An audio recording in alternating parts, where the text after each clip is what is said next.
y'all? What is happening today? Good to see everybody lining up. We got Arkansas Dave in the house, bro. We got an Arkansas chapter of PMP. We got a Jersey chapter of PMP. And my main man Rags checking in. Also, Humdinger 87. What's happening? Sweet Mad Hatter, Escobar the Third, Noemi Marcel. Let me see, Dami Peralta, Los D's in the house. There you go. NorCal Refrigeration. And my main man Creative Tony's in the house. You're all ponchoed up. Creative Tony, I got a quick question for you. Now, next Tuesday is the Learn with Los night out at the Yard. Giants Cubs. We're going to be out there. It sounds like about 50 to 60 strong. Going to be a great representation of the PMP familia getting together, having a great time. Here's my question. Since we're both robed up on a Tuesday and next Tuesday is the event, are we, like John Joseph said last night, he might robe it up at the game. Are you going to wear the poncho to the Yard on 8/26, Tony? That's my question to you right now. I would say weather permitting, Paulie. If it's super hot, I'm probably not going to wear a robe, but the chances are it's not going to be super hot. So the chances are I will be in a robe. So I look forward to robing up or robing out or whatever you want to call it. And I've got an assortment now. I've got these core beach robes, and then I've got the my Japanese kimono, and then I've also got the original robe that started it all, which is my nice flannel fleece robe that I wear in the winter. That's a very masculine looking robe. It makes you look like a very rugged, like alpha male type. Don't forget though, Tony, don't you also have a dashiki? You've worn that thing at some point. We had Brooksy on. He was like, are you wearing a freaking dashiki, man? So let's not exclude that. I want that in the mix as well. You know what? I can do that. I wouldn't consider that a robe, though. I consider that just a comfortable article of clothing. But if it fits in the robe, under the robe umbrella, I'm fine. I'm fine with that, but I don't know if it fits under the robe umbrella. So, like, do capes fit under the same thing? Like, I was watching Savannah Bananas over the weekend with my son, and dude, one of those Savannah Bananas rolled up to the plate with a cape on. I'm like, dude, how was he at bat? Did he get a hit? Did he get on base? No, I think he flew out to right, and they were playing the fire truck, the fireman from Chicago. So, dude, I've heard people rip that, and I've heard people, rip that. I actually enjoy it, man. And if it keeps Savannah Bananas, what? Because it's not serious baseball or something. It's like the Harlem Globetrotters. It's fun, right? It's because it's like it's diminishing the game of baseball. Blah blah blah. Hey, dude. First of all, really, how's it?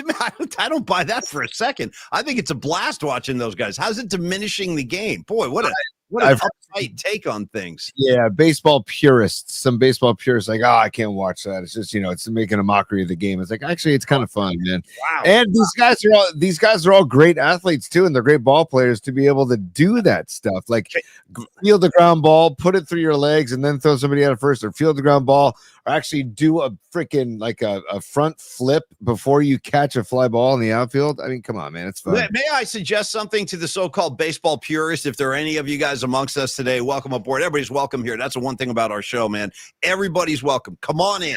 But I do have to say this. Let me address you anally uptight purists of baseball. Major League Baseball, Tony, has already become a mockery with the ghost runner, with the pitch clock, with the game has been so effed with over the years that I'm not so sure that MLB hasn't become a mockery in certain ways as well. How do you like that? Dude, and your point is so valid, Paulie, because let's throw a runner on second base. But it's still baseball. Let's have the pitch clock. Let's have a home run derby at the All-Star game because we're going to extra innings. Let's not even keep playing the sport. Let's just line up and take some BP. You know what I mean?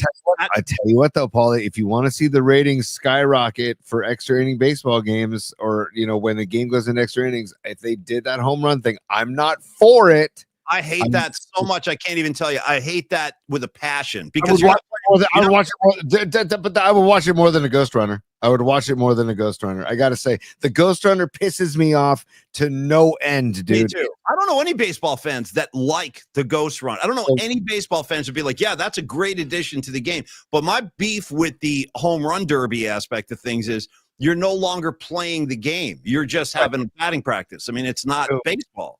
Dude, by the way, can we go back in time? Remember the game? Remember the movie War Games? And the computer says, should we or shall we play a game? Or was shout out to what was his name? Broderick, right? Matthew Broderick. But shout out to Ali Sheedy too. She was on his arm in that film. They were like the computer geek couple.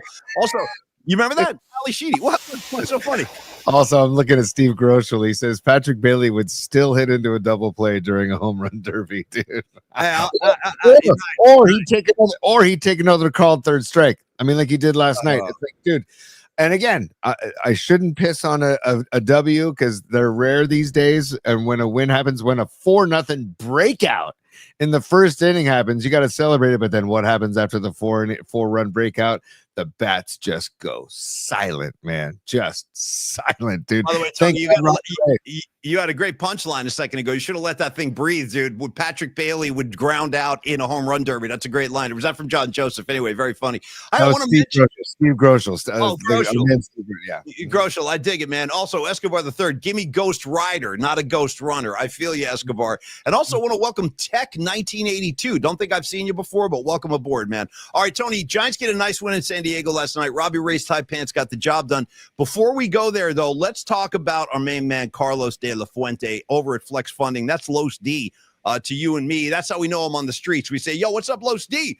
I was talking to Los D on the phone yesterday. We're looking forward to next Tuesday in a big way. And by the way, Don Peralta has alerted everybody. The allotment of tickets is now officially sold out. We have sold the event out. Thank you, PMP Army. We are going to have a great night. Tony, can I get a refrain of give us the Los real quick? Just real quick. I was trying to get, here we go. Give us the Los. Give us the Los. Give us the Los. Give us the Los. Give us the Los. Give us the Los. What loan would you like?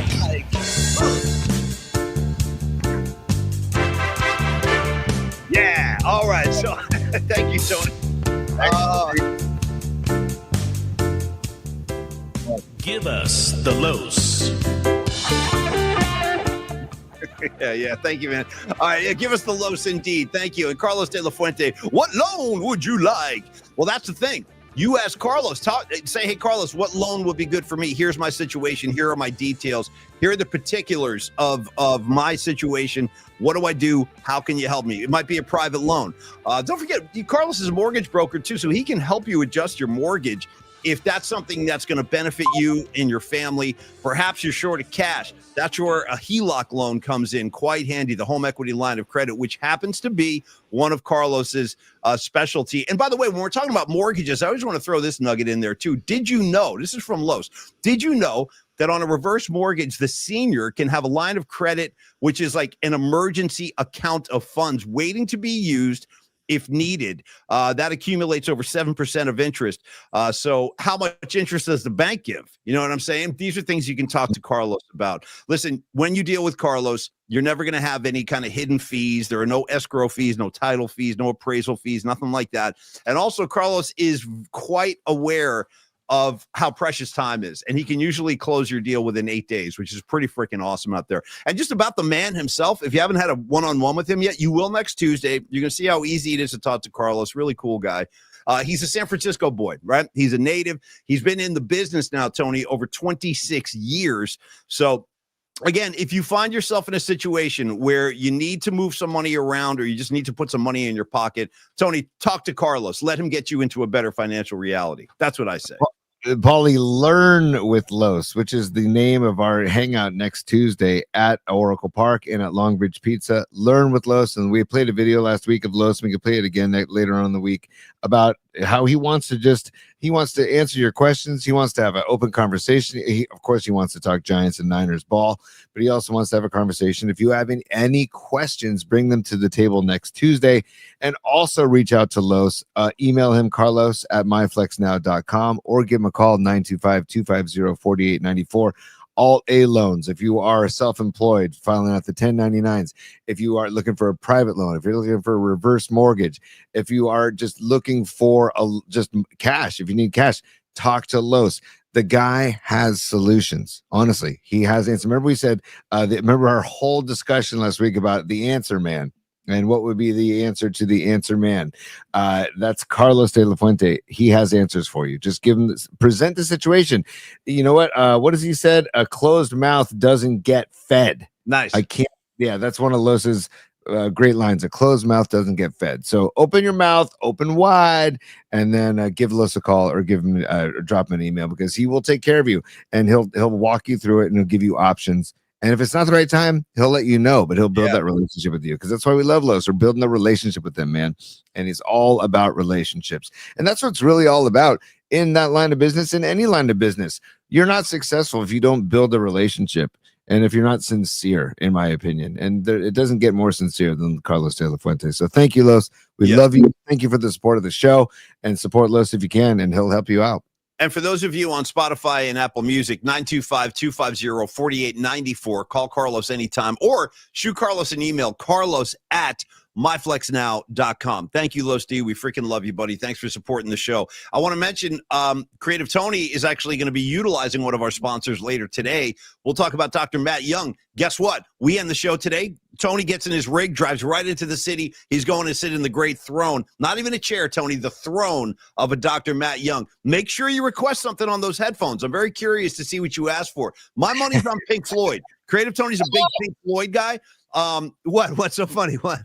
As long as it's not scary Pink Floyd. If it's scary Pink Floyd, then I've got issues, man. I want the friendly, comfortable. I don't want Welcome to the Machine.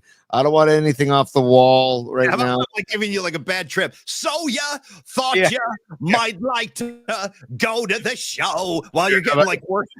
Yeah. Waiting for the worms to come. Hey, Dr. Young, you have waiting for the worms while you're working on me? I want to throw that on real quick. Yeah. All right. Well, anyway, we'll get into that a little bit later. And thank you, Carlos, once again. Tony, real quick, I wanted to do a new, we do our Ticket Stub Tuesday thing, and I got a new wrinkle on that feature for today. But first, before we go to the tickets, and Scott Ostler, hello, should have mentioned that right up top. Scott Ostler from the San Francisco Chronicle will join us at 11:30, kind of take the temperature of the Giants, talk about the 49er preseason so far a little bit. But Tony, last night, the Giants, I'm telling you what, this team is a good team as long as they're not playing at home. It's like, they tighten up at home in the batter's box, but when they were in San Diego last night with the 3 home runs in the first inning, Ramos, Devers, and Wilmer, good old Wilmer Flores, dude, swinging that bat. Thank God for him. And, of course, balanced out by Robbie Ray, just doing it again, dude. What a season Robbie Ray has had. But Tony, you feel me on the Jekyll and Hyde of this team at home versus on the road? It's like a totally different team. Yeah, no question. And also Jekyll and Hyde about we're going to have 3 home runs in the first inning and then we're just going to go quiet. It's just a wild season of roller coaster of a ride. And Robbie Ray was dealing. He had one hitter through 6, dude. And then obviously they got to him in the, the 7th, right? Yeah. He went 6 and a third, I think, last night. Yeah. I saw some people questioning, why did you send Robbie Ray back out there? He had 90 something pitches. I was like, no, dude, no. You got the hot pitcher. You go with it. You got a 4-run lead, and you let Robbie Ray decide. Hey, how you feeling? You got another in you? You got another? Yeah, I do, Coach. Robbie Ray's not going to come out of that ball game. So I like the decision that Melvin of leaving him in, and then they got to him, and tip of the cap to O'Hearn, a pinch hit, lefty on lefty. 2-run home run. Like, dude, you got to just tip your cap, man. And also Casey Schmidt, that was a tough play. The ball was hit hard. That he had 2 errors on that one play. But Casey Schmidt makes a lot. He's a very good defensive ball player. So I'm not gonna, just bleep happens, dude. It just happens. We haven't really talked a lot about Casey Schmidt on this show, but I like the guy. How do you feel about Casey Schmidt? I like him. He's just a gutty, kind of gritty, old school kind of ball player. Yeah, and now that I've gotten over Christian, I agreed 100%, and he's a good defensive ball player too. Like Matt Chapman is arguably the best defensive third baseman in baseball. But when he's out and you put Schmidt there, you're not losing much. Right, is what I'm saying defensively. But I also got to give some love to this kid Christian Koss. Once I got past all the bling and all the drip, he's got a lot of drip, dude. I know. Yeah, right. I do like him, though, and I love his approach at the plate because I try and tell kids this all the time. Jump on something early in the count, because especially if you see a fastball early in the count, jump on that thing. And Koss does that, man. And Kipe was saying it last night. He's like, watch Koss on the first pitch and boom, swing. And dude, I love that aggressive approach because a lot of times the best pitch you're going to see in the at-bat might be the first pitch. So I love the aggressive approach out of Christian Koss, and he's a good defensive ball player too. So the future looks bright in that respect. This Kaiwei Tang today on the mound. I mean, I would love to see a little win streak. We said at the end of the show yesterday, if the Giants happened to get hot, and the Cardinals and the Reds, hit a little dry spell, there might be a little wild card action. I'm sick in the head where I'm still checking wild card standings. I'm still looking at numbers, and I know everybody's writing them off. I'm still thinking there's a run in them. They might have a run in them, and the Cardinals, the Reds, Mets, they might not. The Reds. I mean, the Mets, dude. Just what an implosion! By the way. Oh my God, I know they've really kind of they're crashing and burning. But you're not wrong in that. Like, if the Giants could just put something together, how about this rotation? Suddenly, where Verlander has found his footing, and again, like Saturday, I think was pretty safe bet to say that was his best outing of the year. Verlander was money on Saturday. And he has been. Verlander's been much, much better recently. So suddenly you got Robbie Ray, Logan Webb, and Verlander as a playoff kind of pitching rotation. That's not bad. That's not a bad 3 horses to trot out there, man.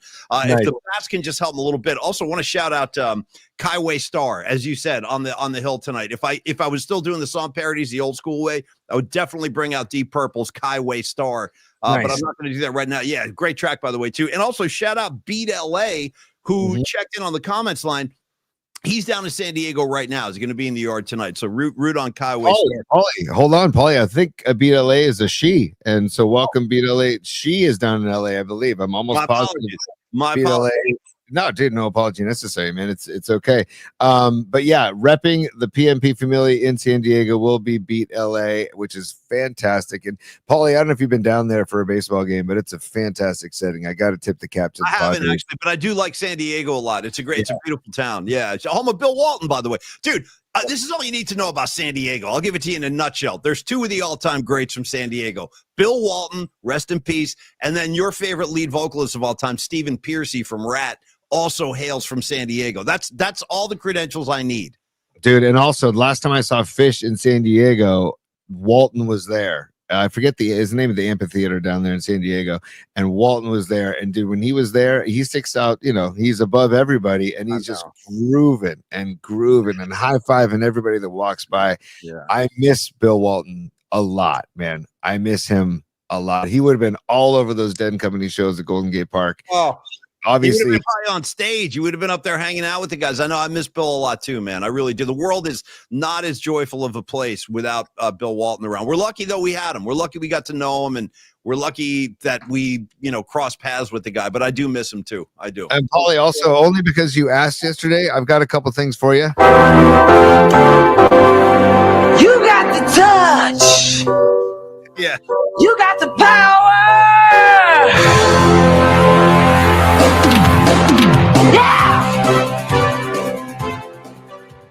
Thank you, man. That's from the recording session of Dirk Diggler and Chest Rockwell? What was John C. Reilly's name? Chest Rockwell, I think. Anyway, great cut, like right there, Tony. Thanks for following through with that, bro. No problem, Paulie. And also, I want to say real quick, don't forget Tom Petty's Kai Wei Tang is the hardest part. For tonight. Kai waiting is the hardest part. So we're gonna hopefully he brings it tonight, man, because his last 2 outings have not been good. So we're gonna throw some vibes Kai waiting's way this tonight and see what happens down in San Diego. But also, Paulie, I did want to mention something before we get to our ticket stubs part of the show and before we get to Scott Ostler. Yes, I just want to say anybody out there or you, have you ever walked in the 7th inning of a game and the walk didn't even score a run? Have you ever walked and then bat flipped after you drew a base on balls? Have you ever done that in baseball? I'm just curious. No, and when you and I growing up in the 80s and 90s, like if guys bat flipped after a walk, they would have gotten one in the ear hole next at bat back in the day. Now it's like no problem. Yeah, I'm bat flipping. No, I've never bat flipped after a walk, Tony. No. It's the only reason I bring that up is because Tommy Pham, by the way, Tommy Pham, there's always something going on with him, man. And he's a decent ball player. He's not some great stud, but he always seems to have like stuff going on with him. Remember the stuff going on with him in the fantasy football with Jock Peterson and all that crap? And I don't know, man. The guy bat flipped a ball 4 last night, and it was the Pirates against the Blue Jays. And by the way, Pham, you're on the Pirates, dude. You're like 20 games below 500. I like the Pirates. I've always liked it. But shout out Roberto Clemente. Shout out Willie Stargell, Dave Parker. Tony, Kent to Culvey, okay, weighing about 150 pounds, throwing the submarine style and closing games for the Pirates when they won the World Series in '79. I kind of like the Pirates, and I love their ballpark. I love that joint. Respect, Paulie. Don't forget the Mad Dog Bill Madlock also holding down the hot corner. Who came to the Giants in '78 too? He was our second baseman in '78. Bill Madlock. Dude, you're not kidding. You want to see some impressive numbers? Go look at Bill Madlock's batting averages. He was a perennial 300 hitter. He could really hit that dude. Also, I want to give love to Andy Van Slyke, was a great Pirate. Yeah. Also, Barry Bonds pre everything.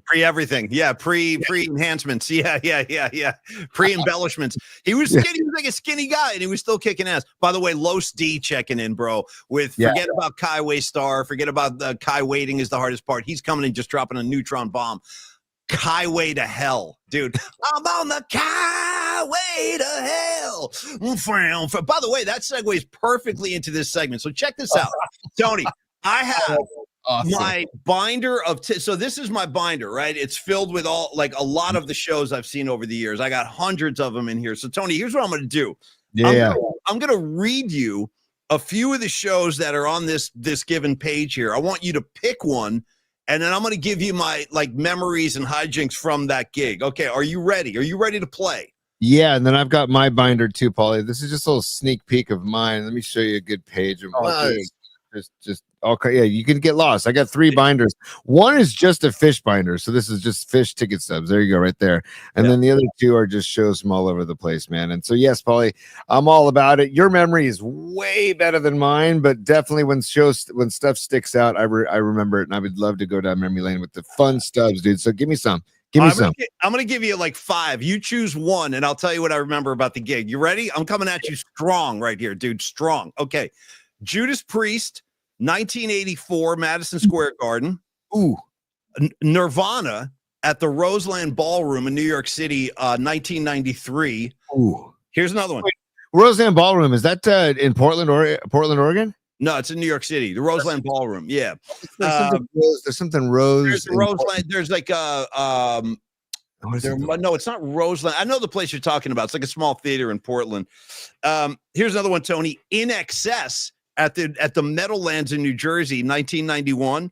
And then finally, dude, here we go. Motley Crue and Loudness at Madison Square Garden, 1985. What do you want to hear about? Oh boy. One more time. So it was Priest, Nirvana, Crue, Loudness again, and then what were the other 2? No, the other one I read was In Excess at 1991. Yeah. Okay, well, first of all, Paulie, there is a Roseland Theater in Portland, Oregon, not Roseland Ballroom. Yeah. And then second of all, I'm torn between Nirvana and Motley Crue. Okay. So I think I gotta do Nirvana. I gotta do Nirvana. Right. Let me pull that boy out. So here it is right here. That's my Nirvana ticket stub right there. Dude, 93, November 15th, 93. Jesus. Yeah. Is there a price on there? I don't even see it. Or is that a comp?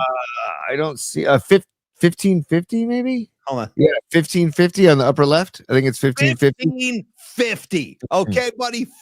$15 to see Nirvana in 93. That was a great gig. So I remember this gig photographically because it was the only time I ever saw Nirvana, and I was a big fan of Kurt Cobain. I thought he was a pretty amazing songwriter. Rags, you'll love this. You know who I went to that show with? Jean Cronin. This is a girl we went to high school with who went on to become an art director at Atlantic Records, and she did some pretty big covers actually for some pretty big bands. Any possibility that Jean Cronin is related to Kevin Cronin? Any possibility? Sadly, zero. There's 0% chance, but I'll back Kevin Cronin. I've told you, roll with the changes. You know what I mean? Riding the storm out. I'll back Speedwagon if I have to. But anyway, Tony, Nirvana. Here's the first thing I remember about this band, this show, is the opening band was the Breeders. Dude. Yeah. And they were amazing. Kim and Kelly. Yeah. They blew the place apart. But here's what I remember about Nirvana. First off, when they came on stage, I remember thinking Kurt Cobain just had that thing coming off him. It's kind of like Jerry Garcia, actually. There's just something about certain guys that are radiating so much aura. And I remember feeling that with Cobain. As soon as he walked on stage, I was like, whoa, okay. Yeah, there it is. That's the real thing right there. And you know what I remember also, Tony? It was surprisingly psychedelic, the Nirvana show.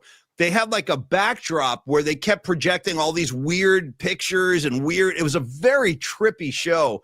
And the night I saw them, they were amazing. Like I went in there not expecting much because I know that they were hit or miss, but the night I saw them, they were really, really good. So those are my Nirvana memories at the Roseland, Tony. The energy in that room must have been incredible. It must have been incredible. Well, it was out of control. I mean, it was, in fact, I stood in the back of the room because the pit was so freaking violent and crazy. I was like, I don't want any part of that. I'm like, I'm done with that crazy shit. So I stood in the back and just watched the band, but it was a great show. It really was. I'm looking through my binder, Paulie, and again, I've got like similar situation where I've got just a binder of ticket stubs, and I came across one page. Oh, by the way, look at this. Oh man, can you see, this is an all access pass to Bonnaroo back in the day. Can you see that? Yeah, it looks like Mr. Cotter, kind of. And it's Bob Ross. Remember Bob Ross? Of course, rest in peace, the painter. Sure. It's so good. Here we go. So on this page, you tell me. Actually, I'll just tell you. But here's some of the stuff. Jackson Brown at the Flint Center in Cupertino, 2011. My Morning Jacket, Bill Graham Civic, 2011, Friday, December 2nd, 2011. Carl Denton's Tiny Universe. I know you love Carl D, Paulie. October 21st, 2011. Warren Haynes Band, The Independent, 2011. And then the All Good Music Festival, July 15th, 16th, 17th, 2011. So this is obviously the 2011 portion of my binder. I'm gonna pull out this. This is the All Good Festival, and this was in Marvin's Mountaintop in Masontown, West Virginia, dude. What the hell are you doing down there? So I was with Jackie, and she was working the festival, and so Chris Kuroda, who does the lights for Fish, he's the lighting director for Fish. He's known as like the fifth member of the band. He was hired to do the lights for this festival. So I don't have a memory about the cool thing is how they had two stages set side by side, and literally when one band finished, the next band started. It was really a cool setup as far as the festival goes, a small festival, but Chris Kuroda was hired to do the lights. And one day, my assignment for that day was to help him like set up all the uplighting, because he loves to uplight trees. So I sat in a golf cart with him all day, helping him uplight all the trees all over the festival. And it makes all the difference in the world when the sun goes down. Yeah, they did that at Golden Gate Park too. They had the trees lit up at the Dead shows. It was pretty cool. It makes the whole thing look kind of trippy and cool. Yeah. It all the better. And so we're driving around, and then he starts talking to me, and he goes, "Hey man, I just so you know, like the reason I do this is because I assume that when people come to these shows, they're going to be chomping on some vegetables, if you know what I mean." Wow. And I put the lights in certain places, and my light shows are geared towards that frame of mind. So if you can just pass that on to people, I'm just like, dude, whatever. I'm basically riding shotgun with you, and whatever you tell me to do, I'll do. And so that was my memory of that festival back in 2011. Chris Kuroda, the lighting guy for Fish, who, by the way, a lot of people do. He's influenced a lot of lighting directors in all of live music, all over, all different genres. So tip of the cap to him and that experience at the All Good Music Festival, Paulie. Great stuff. Well, thank you for sharing that. And by the way, we can do this again, and we can do sports. We can do like sports ticket stubs if you want next time. We can do Giants, Niners, Warriors, whatever. You know what I mean? Stanford. I don't care, because there's going to be good stories behind every stub. That's the idea here. And if you guys got stubs you want to send them into the email box, pauliespod@gmail.com, and attach your own stories, and we'll share those on the air. It's fun. Tony, I want to say we should probably talk Dr. Young real quick. Yes.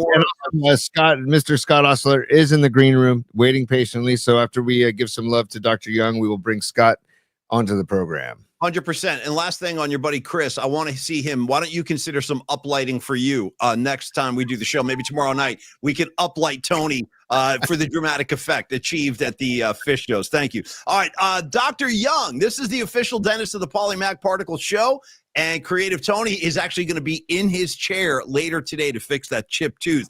And you're going to be in great hands with Dr. Matt Young. Not only is he a great dentist, he's a great guy.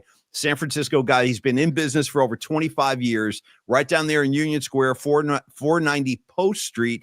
And he offers really all the dental services you can, stuff in your pipe and smoke, comprehensive dental care, including cleanings, fillings, implants, veneers, orthodontics. And the entire team is very professional, very friendly. He's got a great staff, as you are going to experience down there. And he specializes in implant surgery and implant restorations. He, in fact, is the president of the American Academy of Implant Dentistry. So you go on to Yelp or go on to Google reviews, you will see he literally has thousands of positive reviews on there. You can read those at your leisure. And Tony, again, last thing I'll say about Dr. Young, he's a great guy, big baseball fan. His son is in the always impressive lineage of St. Ignatius Wildcats. His son is going to be playing baseball over there. So you guys are going to have a lot to talk about today. Dr. Young also accepts most major insurance companies and coverage, so you shouldn't have any problem there. Have a great experience at Dr. Young today, Tony. And then tomorrow, when you come back to the show tomorrow night for the night flight, you can tell us all about it. We'll incorporate that into the next read. If you're on Spotify or Apple Music and you don't see the visuals, reach out to Dr. Young anytime, 415-392-8611. You can also email him info@youngdentalsf.com. Open weekdays 8 to 7, Saturdays 8 to 4, Tony. The last thing, Paulie, is just before we get to Scott Ostler, is that my experience pre-appointment has been fantastic too. They reached out to me. They wanted to take a picture of my tooth. I sent them a picture. They analyzed it. They offered me like 4 different appointment times and days. So they are flexible. And as you see with their hours, 8 a.m. to 7 p.m. weekdays, who works till 7 p.m. anymore, right? And then who works? Right, Dr. Young does. And who works on Saturdays? Dr. Young does. Saturdays, 8 to 4 p.m. So once again, 415-392-8611. Got to give love to the Han, who I've been dealing with. Han is who I've been dealing with. And I'll see Dr. Young later today. So see you, Dr. Young, in a couple hours. And now, Paulie, if we could bring Mr. Scott Ostler to the program, that'd be wonderful. Please do. Please do. Here we go. There he is. All right. Yeah. Good morning, Scott. How you doing, buddy? All right, Paulie. How you doing? Hey, Tony. Hey, Scott. Oh, by the way, Tony, you mentioned me waiting in the green room. Your green room sucks. There's no snacks, nothing, man. What do we need to do? What can we offer you next time? We'll do the M&Ms. We'll take the How about brown. a glass of water? Would that kill you? Tony, help the man out. Get the man some lemon and just water. You know what I mean? Hey, it's like the Guild Theater down here in Menlo Park. Supposedly it's the greatest green room in all small venues, like all over the country. I've heard bands play there and say, this is the greatest green room ever. So I'm going to go down there, take some notes, Scott. Right. Then I'll report back for you. Okay. I appreciate that. All right, very good. Scott, thanks for giving us a couple of minutes today. We always love having you on the show. Scott Ostler, San Francisco Chronicle. And, Scott, the main reason I reached out to you yesterday is because of, I guess I wanted to pick your brain a little bit about the encounters you had in the Giant Clubhouse over the weekend, because I got some traction basically with you kind of going in. From what I understand, you went in, you asked some of the guys about how they feel about Bob Melvin at this point. And it was Ramos who really said the most kind of explosive stuff. So maybe you can just kind of walk us through some of that and tell us about the back and forth you had. Yeah. Thanks for asking. It's become kind of a hot topic unintentionally. Yeah. Yeah. So I went in. I guess my premise was, Bob Melvin's under fire now. People on social media and everything are demanding that he be fired immediately, if not sooner. And just a ton of vitriol and hate and everything, which is not uncommon. So I thought I'll go and see what the feeling is. I know the players are going to basically support him. I understand that, so I don't want to get it too cliched. But one of the things I was going to ask is, do you guys ever go into him and say, hey, man, we got your back or anything? So anyways, I just want to talk to some guys. And I know, like the leaders in the clubhouse, Chapman had already spoken the night before, but Logan Webb, I wanted to talk to him, and he was good. And then I saw Elliot Ramos walking, and I thought, well, he's good. I'll talk to him. And so I did, and he was very helpful and very supportive of Bob Melvin and all that stuff.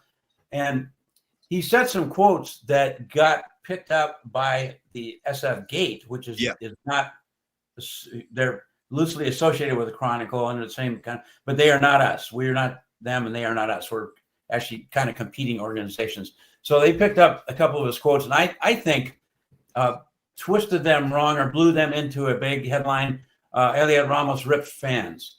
Right. And And I'm going to take part of the blame on that. And next time the Giants are in town, I'm going to go to the clubhouse and apologize to Elliott for kind of dragging him into the middle of this crap storm, because he doesn't deserve that. His comments were basically, he was talking about Melvin and how he has the player support. And I said, well, yeah, but the fans are clamoring. And he said, well, yeah, basically the fans don't know what goes on here in the clubhouse. They don't know what the manager is really like. So that's a fair comment, right? Because they don't. Right. And Yeah. But he didn't mean those idiot fans, those stupid fans. We hate them and they don't know what the hell they're talking about. It wasn't that way. And I should have, if I were to write it again, if you give me a mulligan, nuanced it more and just explained it more that Ramos was not just, spell it out. I thought it was clear, but spell it out. Ramos was not really ripping the fans, but more defending his manager. And so he took a lot of guff. And I'll tell you a couple of reasons that's unfair. Sure. Yeah. Because that was not his intent. And he is one of the best guys to deal with, you'll ever deal with. He is the sports writers give out an award every year to the Giants. The sports writers vote on it, the most cooperative player. And he'll probably, if he doesn't win this year, he'll be one of the finalists. I'm not out there every day, but the guys who are tell me that Ramos is spectacular, and I've had great dealings with him. Really good guy, and he's really super gone out of his way his entire career to learn English. He's obviously a native Spanish speaker who Right. came up here. A lot of those guys have a hard time with that because a lot of them are just young kids who come up here and it's language barrier is tough, and they battled through that. Well, he tackled it head on, and he's really become super fluent in English. He's a great guy, and I just felt bad that he's feeling like he got burned probably. Yeah. I'm sorry, Tony. Go ahead, man. Go ahead. I just want to say, Scott, I don't know if you saw last night. This makes a lot more sense to me because last night I was watching the game, and when they had that altercation with the fan on the home run that they did that disqualified, and they called him out, but they were jawing at Ramos a ton, and the way he handled that, and it was so playful, and he was smiling the whole time. This makes more sense to hear you say this now because he does seem like a jovial, kind of always smiling, happy-go-lucky guy. So that's a good point, Tony. Yeah, that should be emphasized, and I think if nothing else, maybe this incident will help bring that out more because the guy is he's really a gem. He's you don't really run into guys like that all the time. A lot of good guys in every sport, but Elliott is really a guy who he likes people. Yeah. He's not a hater. He's not a basher. He's not a dumb guy. He's a really smart guy who has a good sensibility. So I hope people come to know that. No, that's awesome. I'm glad you clarified all that stuff because I agree. He strikes me as a very sincere guy, and he strikes me as a guy who really speaks from the heart with no filter. And he's a very likable guy too. And it's funny too, Scott. Just on the fans for a second, the Giant fans. Yeah. I have to say, as a kid, and Tony was too. Tony and I both grew up going to Candlestick in the 70s and 80s. And I'm telling you, Scott, dozens of times my dad would take me to Giant games in the 70s, and there would be, not an exaggeration, 5,000 people there, 6,000 people. That's how it was back then. So when I look at the current state of the Giant fan base and the fact that they pack the place pretty much day in, day out, and they've done so this entire year. Like, I think the fan base deserves a round of applause this year. The fact that they have shown, with the Giants losing 15-17 at home, yet they continue to pack the place. Scott, that is pretty impressive. The fans this year.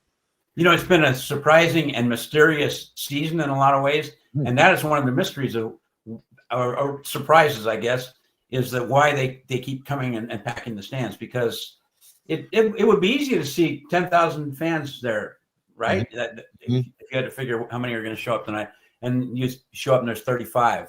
So the support has been gratifying, and that's that makes the whole situation all the more crazy and mysterious. Scott, you mentioned a great adjective, mysterious season. It's a really great way to put it. How was the vibe in the clubhouse altogether when you walked in there? And I also, second part of that is if you could comment a little bit on Adamas, because he seems to also be a very happy, infectious personality type guy. Yeah. Commenting in the clubhouse, I was there before and after the game. And the weird thing is, and I will say this, the atmosphere, I wouldn't describe it as joyous. When they were in the middle of this is before they won their last 2 games. But so it was not happy. I didn't see anybody whistling or singing, and there was no music because after loss, they don't play music. Right. The weird thing now about baseball, the quick side trip on the dynamics of baseball and clubhouses, is it used to be, I've been around a while, and back in the day, say 20 years ago or whatever, you go in a clubhouse and all the guys would be in there. Some guys would be playing cards, a little card table there. Other guys would be over opening mail, listening to music. A couple guys would be talking. They'd be talking, a couple of pitchers discussing things. And you'd see all this, the clubhouse life. There is no clubhouse anymore. The clubhouse is like a ceremonial room. Some people have a living room and a family room, but they only go in the family room. Living room is more ornamental. That's what a clubhouse is now. There's nobody there.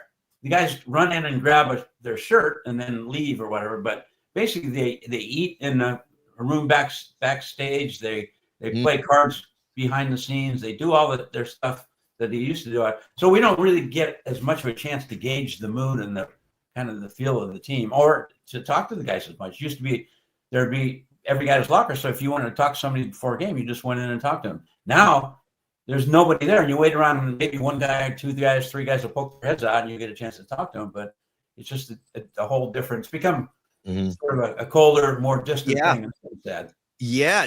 That's a great. I've seen the change too, Scott. Even in my limited amount of time going in there, like I remember, for example, I remember the 09, 2010, 2011, 2012, like that era.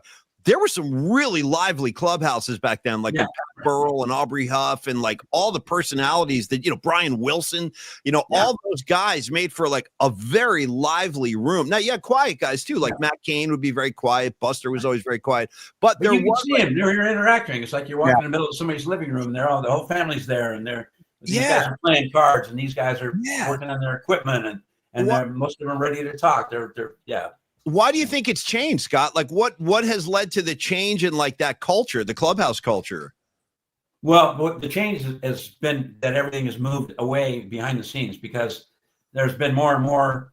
I don't necessarily think the players clamored for it to get us away from the media. We don't want to deal with the outside. We want to have our own scene here. We don't want the media lurking around and bothering us. I don't think it's so much the players. Maybe the teams and baseball in general decided, let's give the guys more privacy.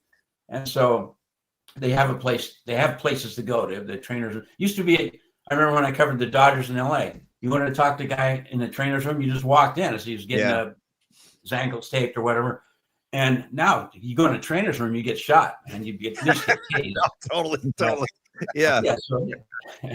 Hey, Scott, if you don't mind my asking, only because this has always fascinated me about you, is that you were there covering the Showtime Lakers in the 80s. And what an amazing period of basketball that was. Really one of my favorite teams of all time. Even now, like I'll watch their, classic retro games on the NBA channel, and you see that offense and the fast break, and it's like, God, that was just beautiful basketball. But what was that like, man, being around like in that locker room after games? Like, what was that whole dynamic like when they were at the peak of their powers? It was fantastic, man. I covered Lakers for 2 years, starting in Magic Johnson's rookie year, 79 and 80. I know that goes way, way back. But, if I think about it, if I could choose to be a beat guy on any team over the last, 40 years or something like that, in any sport, and basically in any city, what would I choose right now? And it might have been the one that I was on, which was that team. It was phenomenal. Magic Johnson as a rookie. Yeah. Kareem Abdul-Jabbar, they had Hall of Famers. Then Worthy came along, Norm Nixon, and the coach falls down and busts his head, and the new head coach becomes some guy who's never even been in the NBA before. The whole thing was so weird and improbable. And you had Jerry Buss with his 18-year-old dates the ball yard every night, and crazy fans, and Nicholson City courtside. Yeah. And we're talking about access and clubhouses now. Back then, the access for a beat writer like I traveled with the team. I was on the same airplanes. I was staying at the same hotels. I rode the buses to the arena with all with the players and stuff. So and you get to know them.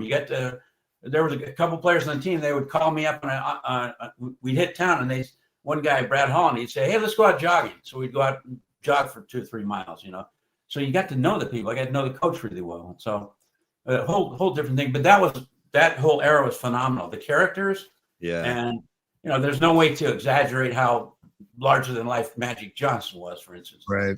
But guys like Norm Nixon, his nickname was Dr. Lipstick. So,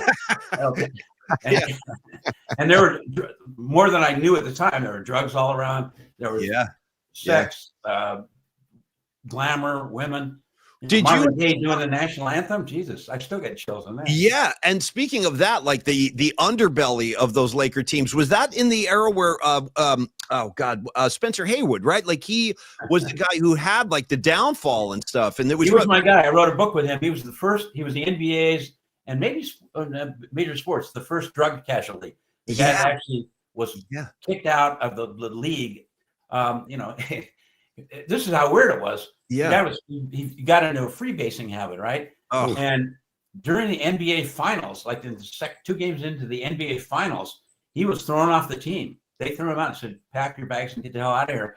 When was the last time the starting power forward on an NBA team in the finals was thrown off the team? Right. And it was just like, it's just another day in Lakerland.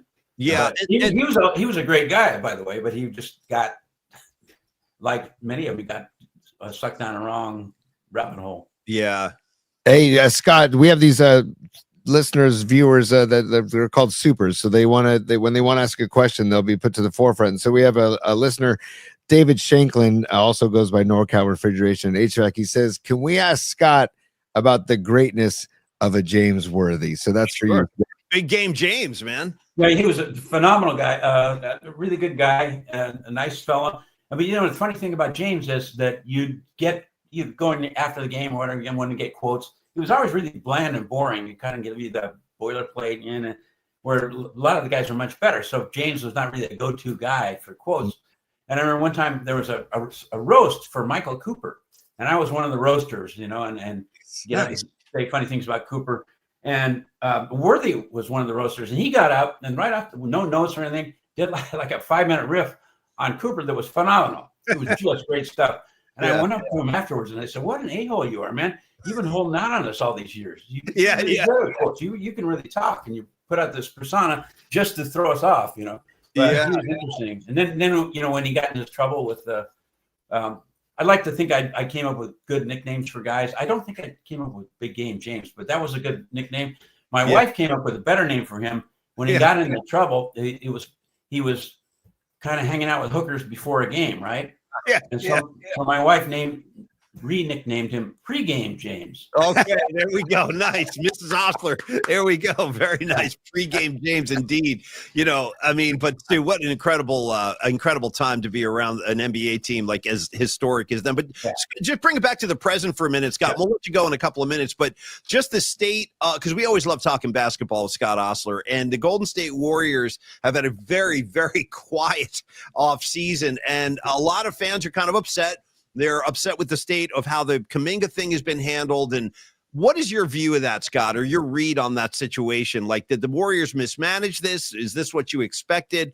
It's been drawn out into almost like this epic odyssey now. But where do you stand on the whole Kuminga thing with the Warriors? Yeah, it's an epic odyssey is right, and it's just beginning because we haven't seen the end of it. And in fact, it's almost like we're getting into the hotter stuff now as the season gets going. It's really weird. I'll say this. I think probably the Warriors mishandled it. Yeah. Because I think they're at probably some point they should have, and I understand why they didn't do this. And I've talked to Kerr about this and everything. Why they didn't just either, give the guy a chance, throw him in there and make him prove himself or not. And you just throw him in for a while and then take him out. And so not giving him a chance, or is it that he didn't ever really earn that chance? For instance, he doesn't rebound.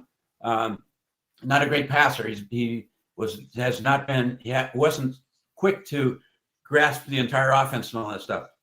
So there are reasons they couldn't play him, and they didn't really have a crap team where they could just say, "Dad, just go out there. You're not going to hurt us. Just go out and learn." So there's a lot of blame to be passed around. I think there's blame on the Warriors' part for not giving him that full run, and blame on his part too for not always doing what he could do to maximize his opportunity. But they're stuck now.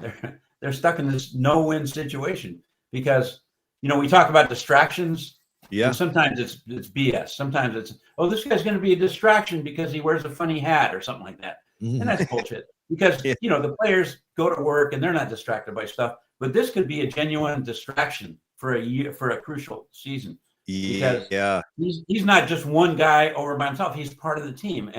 And whether he starts or not, every night it's going to be a drama. Did Kuminga start? Why didn't he start? But he played so well. How come he didn't play again? How come he played too much? They gave him too much slack. So it's going to be every night he's going to be the focus.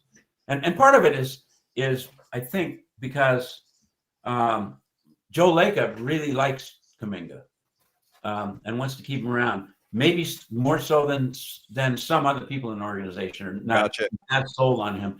And to Joe's credit, he's not one of those owners who imposes his will and says, my God, I like that guy, and you're going to start him every night. Joe will express his opinion, but he lets the coaches do their thing. And so there's become this, I don't know if they're actually having fist fights behind the scenes with, him and Steve Kerr over how to handle Kuminga, but there's probably been tension. Yeah. So it's been it's like I said, ongoing situation. It's not getting any better. Yeah. Hey, Scott, I'm really loving this conversation. So thanks again for coming on with us. Before we say goodbye, I want to get speaking of seasons coming up and crucial seasons as the Niners are coming off a 6-11 season.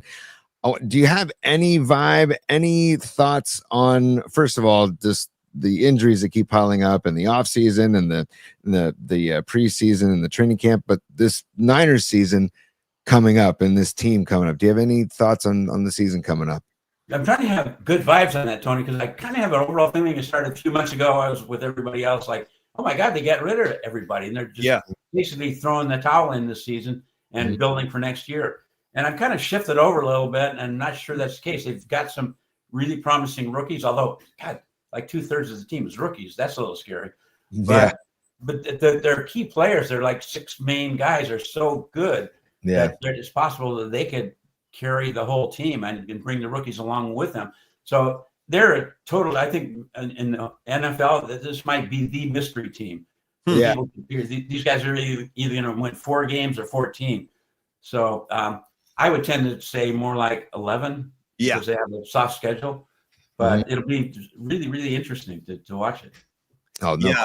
I'm pretty much with you on that, Scott. I see them as about somewhere, 10, 11 victories. Hopefully, I mean, if everybody stays healthy, because you're right, their studs are game-changing studs. So hopefully it's a fun season, and we'll have plenty to talk about. Scott, listen, man, we always appreciate your time. We love the conversations. We will continue reading you at the Chronicle, and thanks again, brother. Always a pleasure having a chat.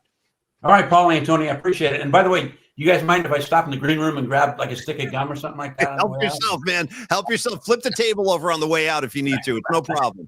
Flip the spread, baby. Yeah. There you go. Thank you, Scott. Be good, man. Yeah, thanks, man. Okay.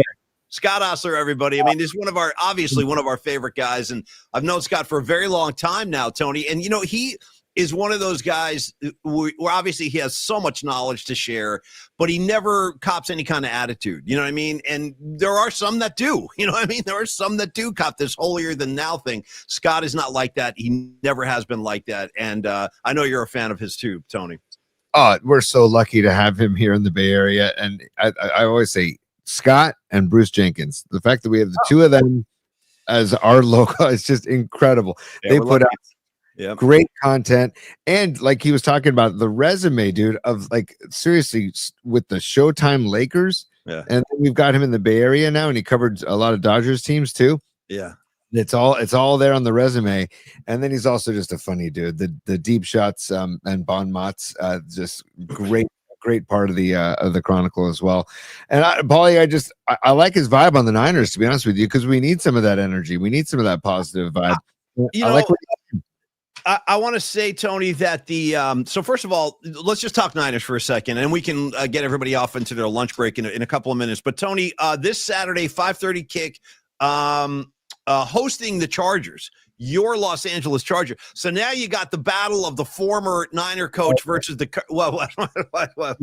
These are you have on record you have a nice love affair with Justin Herbert. So these are your Chargers. I'm fine with that. I'll take that. They can be my Charger. I got no problem with that, dude. You know what my pet teams are? It's weird. I always go to the AFC for some reason. I don't like mingling in my own conference, but I do like the Chargers.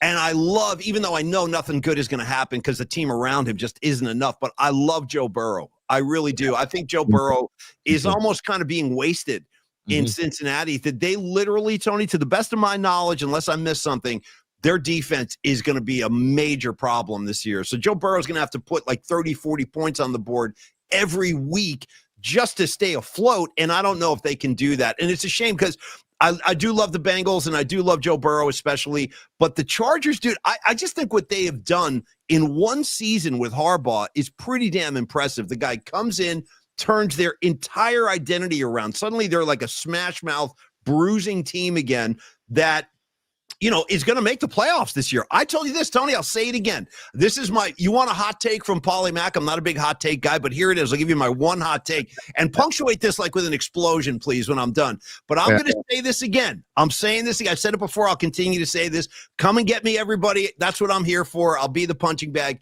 The Chargers, Tony, you got it? The Chargers are not only going to beat Kansas City at least once this year. They're going to beat the Chargers at least once. I'm saying it again. They're going to win more games than Tony's Kansas City Chiefs. Give me the explosion. You got the touch. You got the power.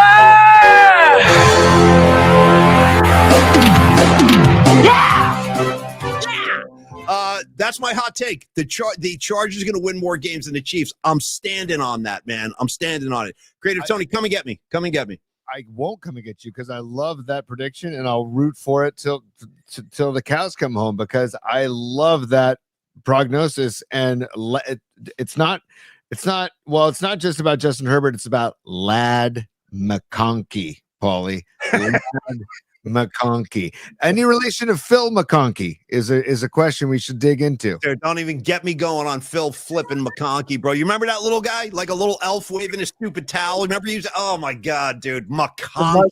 Oh.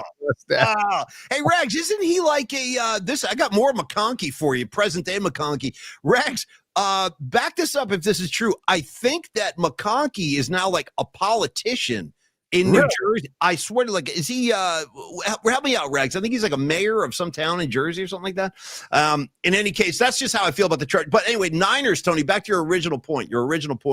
The Niners, listen, I think that they look at their division, look at their schedule. The Niners could have a good year. Like, it's not out of the realm, but I think that a lot kind of hinges. Like, I am slightly worried about the defense. I got to be honest with you. Like, I'm slightly worried about the defense. The secondary, you know what I mean, Tony? You confident in the 49ers secondary going into this year? No.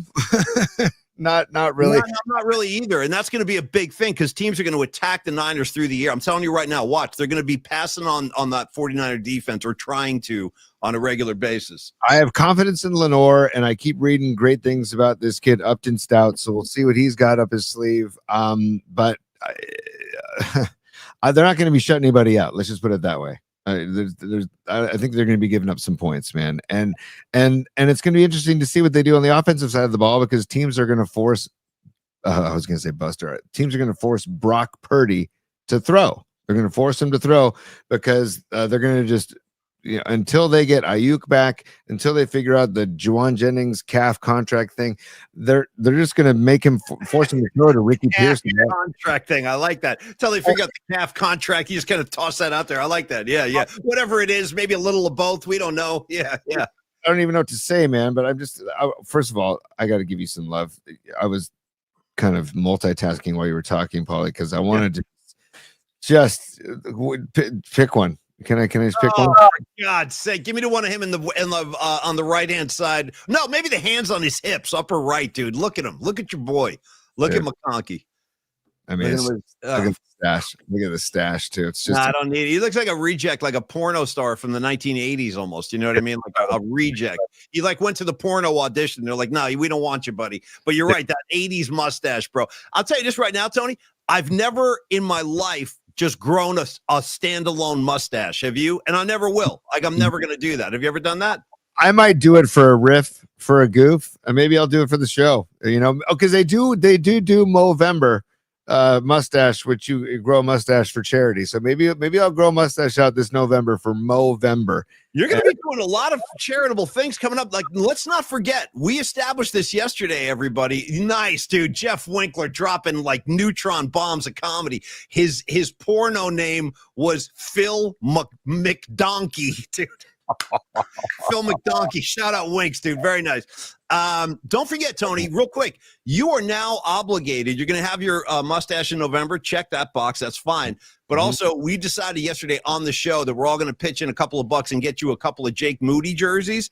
So you will not only be on the show wearing a Jake Moody jersey, we can have that fundraiser. We'll pass a hat around at the Giants game. Everybody throw in a 5 spot, and then we'll put that pot of money together, and we'll go get, because I want you having a road and a home. I want a red and a white for you. I'll tell you right now, Paulie, if you just made the claim about the Chargers, I'm going to make a statement here on the show on August 18th, episode 152 of Polymax Particles.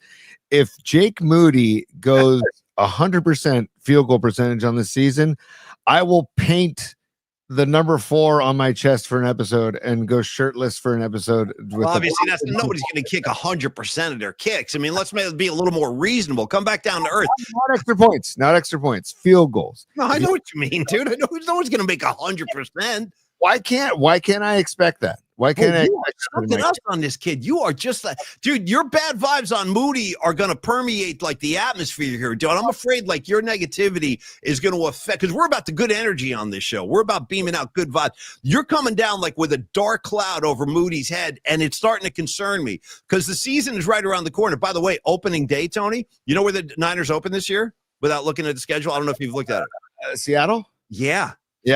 Up Yeah. in Seattle, a place I never like playing, even if it's a diminished Seahawks team. I don't like being up there with my football team. I just don't.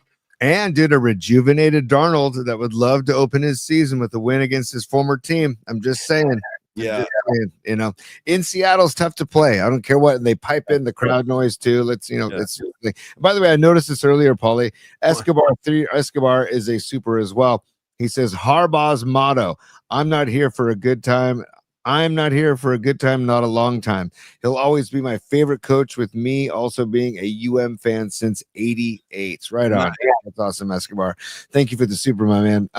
Well, his resume, I'm sorry, go ahead, T. Go ahead. No, I'm of course I'm joking about Moody with 100%, but I would like something. I would like a great improvement over 24 for 34. I don't think that's much to ask either, and I don't think that's right. You want an improvement? Oh, 20. Yes, I got you. Right, his kicks last year. Yeah, totally. I'm with you, dude. I want better kicks too, man. But again, part of me is still hung up on that whole Bill Walsh mentality where kicking field goals is not what we really want to be doing. I don't want him taking 34 field goal attempts. I want touchdowns, brother. If that's okay.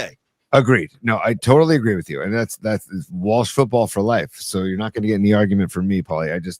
I want more than 24, 34. That's all. In the name of peace, love, harmony, hippies, hugging trees, in the name of love, as you two would say, Tony, we got to wrap the show so I can get your ass up to Dr. Young. I know you got a procedure coming up in like an hour, so we got to let Tony go, kids. And let's thank Dr. Matt Young one more time. He's a great sponsor on the show. You're going to get firsthand experience. I still love the mouth. I love being in the mouth. You're going to get a great experience today with Dr. Young. And this is not a riff or anything. I really do look forward to your review, and we can do that on Thursday. But in the meantime, thank you, Dr. Matt Young, so much for supporting the show. If you are interested in making a switch yourself, info@youngdentallsf.com. Give him a shout too. 415-392-8611. I love Dr. Matt Young. I gave him a Dwight Clark football. You'll probably see it in his office today, Tony. You enjoy that.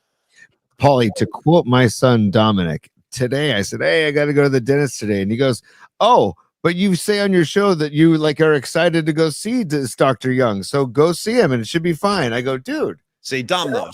Yeah. Thank you. So it's exactly what my son said, exactly what you said, Paulie. And I'll report back.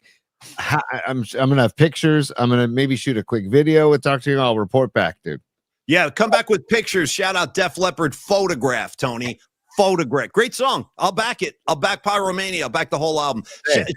Tony, shout out Billy's Got a Gun. Is that the name of the track? Billy's Got a Gun? Yeah. Billy's Got a Gun. And Die Hard the Hunter, Tony. Nobody wants to talk about it. I'm here to defend the track. Die Hard the Hunter. What about is stage fright? Is stage fright on Stage fright all night? Go on with you. Hell yeah, stage fright, dude. And then the open Tony, rock till you drop. Okay. Dude, was it Gluten Globen? Come on, man. Go all day on Leopard if we have to. Yeah, totally. Anyway, thank you, Dr. Young. We love you. We also love Carlos De La Fuente over at Flex Funding, our main man, Low Steve. We'll see him in the flesh next Tuesday night. It's almost time, Carlos. We're looking forward to this in a big way. And I know a lot of our audiences too. So it's going to be a fun night with Carlos and Flex Funding. In the meantime, he does his work. He's serious about his services, man. So if you're in a bind, if you need a hand financially, or you just need financial advice on how to manage things or how to get, yourself down the road. You got kids going to private school. Believe me, I've been there. I know how it is. Talk to Carlos, 925-250-4894. You can also email Carlos anytime, carlos@myflexnow.com. Talk to him about loans. Ask him if what kind of loan would be right for you. Ask him if maybe tweaking or redoing your mortgage might be the answer, depending on the situation you're in. And again, as Tony said earlier, one of the great things I love about Low Steve so much is he's not sleazy. He's not going to try to strong arm you into something for his own benefit. He will do the opposite. We have heard from people who have went to Carlos and he was like, no, he told me it wasn't the right time. So that to me has a value beyond anything. So deal with Carlos. You're going to be dealing with a legit guy, a sincere guy, and a really good guy. Tony, final thoughts, and we'll let you go. My final thought is I would definitely hit up Los, especially with the constantly evolving tax climate and economic climate. I don't know how else to put it. Shout out, Tony. Shout out tariffs. You know what I mean? Shout out tariffs on my thanks a lot for the tariffs, by the way. Now I got to pay more on my bags of coffee, and I'm not happy about that. But anyway, it's affecting everybody is the point. Yeah. It's not, it's a riff and all that, but no, these are real life issues that we're all being confronted with now. Yeah. But guess who does his homework on all that stuff and is on top of it as they are constantly changing and evolving? Is Carlos De La Fuente. So hit him up again one more time, 925-250-4895 or 4894, excuse me, 925-250-4894, or email Carlos@myflexnow.com. Hey, final word comes from my buddy Jeff Winkler, aka Winks, holding it down in Los Angeles. He represents the LA chapter. He's coming in with his long song parody. I shot the tariff, but I will not kill the deputy. All right, Tony, thank you so much. Give me Diamond David Lee Roth. We'll dismiss the class. Hold on, but first of all, Paulie, let's get on a highway to hell. Highway to hell, because that's Low Steve. We were just talking about Low Steve. I was talking about Kai waiting is the whole Kai Wei Tang is the hardest part. Tom Petty, he came up with a better one. What is it? The Kai Wei to hell. Yeah. Kai Wei to hell is a great version. So Kai Wei Tang on the bump tonight. I'm sure we're gonna get more Niner news as we get closer to Saturday's tilt. And then we'll just keep you updated on all the goings on, and Paulie, also the business of the show. Yeah. Remember that the audio versions are available on Spotify, Apple Podcasts, and TuneIn. Just search Paulie Max Particles. Also, please check out our YouTube channel, Paulie Max Particles on YouTube, Paulie Max Particles. And when you're there, make sure you hit the like button. While you're watching the show, hit the like button and subscribe if you can. We need subscribers. We need that algorithm. We're just building this one episode at a time, as we are episode 152. And we continue. We're not stopping anytime soon. And we thank you all, especially the people that we see on the chat, but everybody that tunes in. Hey guys.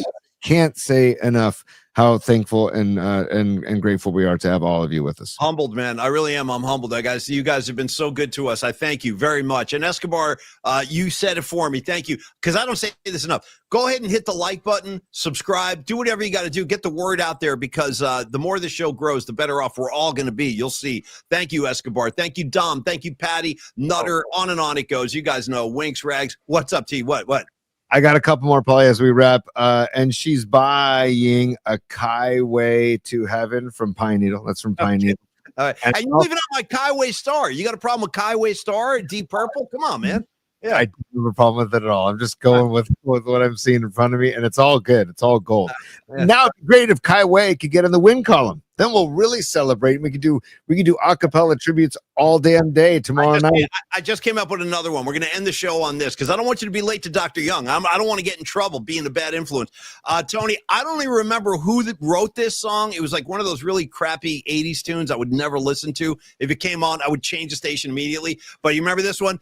Life is a highway. I want to ride it all night long. What was that piece of S? Who was that? Rick Astley or something like that?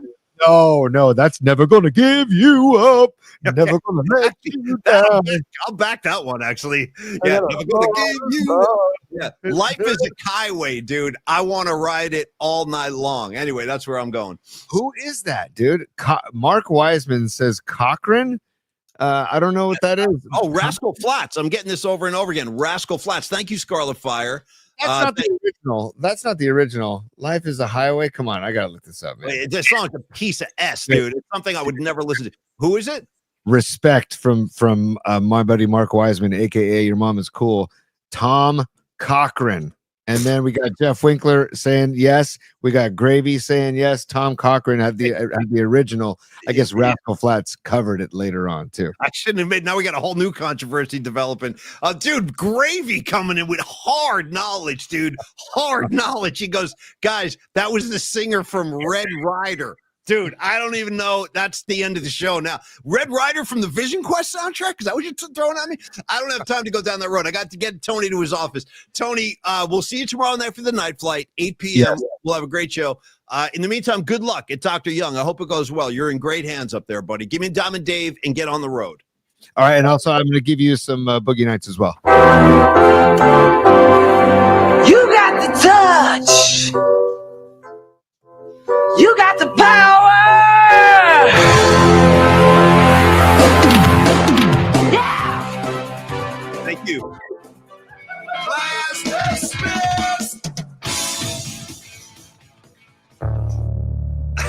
Okay. Thank you, kids. Thank you, Scott Ostler from the San Francisco Chronicle. Always love the conversations with Scott. Thank you, all of you, for being around today, supporting the show. We freaking love you guys, and we'll see a lot of you next Tuesday. Tony, good luck at Dr. Young. We'll see all of y'all tomorrow night on the night flight. Cheers, everybody. Peace.